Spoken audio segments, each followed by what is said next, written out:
Everybody, this is Steel Rose's podcast. This podcast was created for women by women to elevate women's voices. I hope everyone is having a really, really wonderful week. I saw a post recently and I wanted to address it because it actually made me think of something else that I've talked about before. So the post was an image of two brothers, and the brothers are sitting next to each other, and the one brother's in a business suit, and the other brother's dressed really bummy, and like you could tell like something's not quite right with his situation. He's just dressed really poorly. And the quote says, two brothers raised by an alcoholic father. And then it was like one brother went into business, X, Y, and Z, and the other brother is an alcoholic. Both brothers say, if you ask them, how did you end up the way you did? The brothers will say, because my dad was an alcoholic. Now, the perception part here is that one brother saw his father's alcoholism, decided, I'm not going to do that. I'm not going to let that happen to me. I'm going to fight this. I'm going to do better. Went down a whole different path, went to business, went to college, like high achieving in life because he didn't want to end up like his father. Brother number two comes to the table, and this is going to sound mean, but uses this as a crutch. My father's an alcoholic. I'm going to be an alcoholic. That's why I am the way I am. The thing about the whole situation is that it's our choice where we end up. It's our choice where we end up in life. It's our choice, the path that we take. We make conscious choices all along the way of how we're going to do things. Now, there are for sure pre-learned things and things ingrained in us that definitely affect how we approach our life and how we approach things. That's at our core for sure. But it's up to the individual to decide how they're going to let it lead their lives. Now, I know some individuals that had past trauma and, trauma from assault and shut down from that. It took their lives. The assault took their lives. And they still function, still got married, still had kids, still had a family, still did everything. But it stole from them parts of trust, and it stole from them how they react to things. It stole like part of their ability to be free. It happened. And this is not a judgment, for everyone handles trauma differently, especially things like assault. Very, very traumatic situation. You do need to get the appropriate support and help after something like that. And you have to fight for yourself. You have to fight for your life after that, because that kind of thing could take you out at the knees. There are some people that achieve over it. There are some people that use it as a catalyst to fight for something more. I interviewed a woman on the podcast a few years back, Marissa Phipps, I believe her name was. And she came onto the podcast and she tells her story about her and her ex-husband and explains to me how this man almost beat her to death. And she had to go running for her life out of the home to her neighbor's house for safety because this was going to happen. He was going to kill her. And from this, though, she had a child when this happened.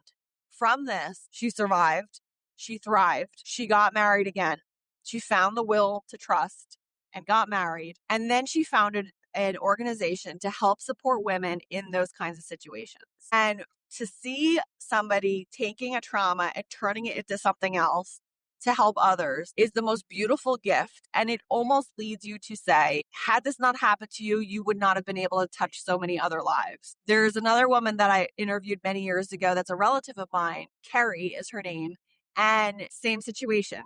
Terrible trauma in her childhood. Awful, awful abuse. Horrible assaults on this young girl when she was a child. She took it and turned it into, I'm going to help other people. She's certified to be able to coach and help other women who've gone through this thing. And she flipped it. She flipped the script. It is up to us what we do with our trauma. Now, case in point, maybe it's not something so big. Maybe you don't want to go that large and say, I'm going to found an organization to help others. I'm not saying it has to be that big, but again, it's your choice. How are you going to take what you've gone through and flip it to something else? Because it could either be a crutch or it could either be a catalyst. The catalyst could also be, I'm going to break the chain of abuse now. I'm going to step up to the plate, and I'm having children, and I'm going to make sure that they don't have the same kind of trauma that I had. And I'm going to work towards that. To stop the cycle of abuse is incredibly hard because it becomes learned behavior that is deeply ingrained in you. And you have to fight with yourself internally to turn that around. Now, on a less intense side, if we go back to the analogy of the two brothers that turned out vastly different, that's also real for, everyday situations in your life. Now, if you have siblings and if you have siblings, every single one of you is going to have a different perception of how you all grew up.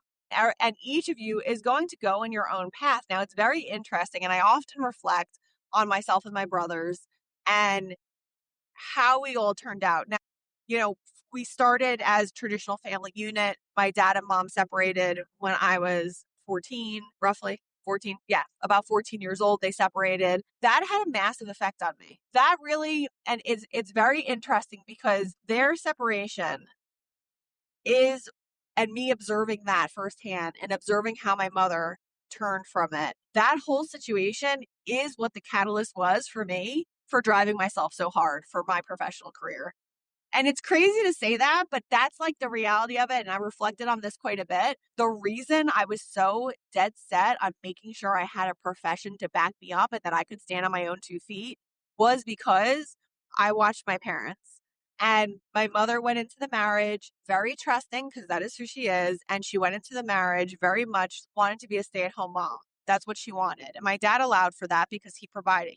He was a good provider, and he provided for her and us. And she was able to stay home with us. So for 18 years, she was a stay-at-home mom until the separation occurred. And then she had to go to work. And I watched the rug get pulled out from under her. And so I knew in my soul, I would never let that happen to me. So what am I doing? I'm stepping up to the plate. As you know, I have my professional career and I make sure that I can be financially stable and stand on my own. No one will be able to pull the rug out from under me. Now, the interesting part to me is my children are getting this version of me, this professional version of me. My kids get to see the good, the bad, and the ugly.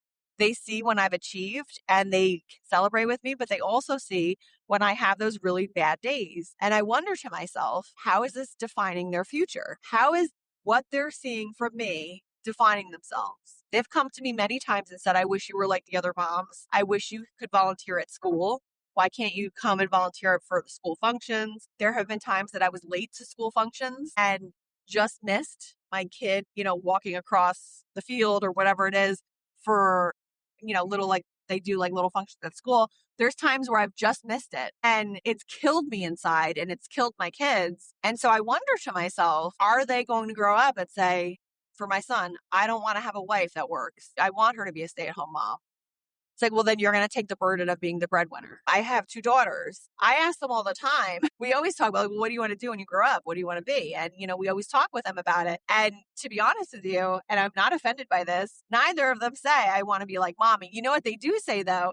Not like be like mommy. They say, I don't want to do mommy's job. You know what they do say, though, and they're very proud of? They're proud of this podcast. And I think it's because they know that the podcast lights me up like you wouldn't believe. Like this podcast and doing this and talking to all of you and bringing topics to the table that I think we need to talk about more. This is something that if I could do this every day for the rest of my life and just do this and really lean into it, I would pick it. I love this. And they know it.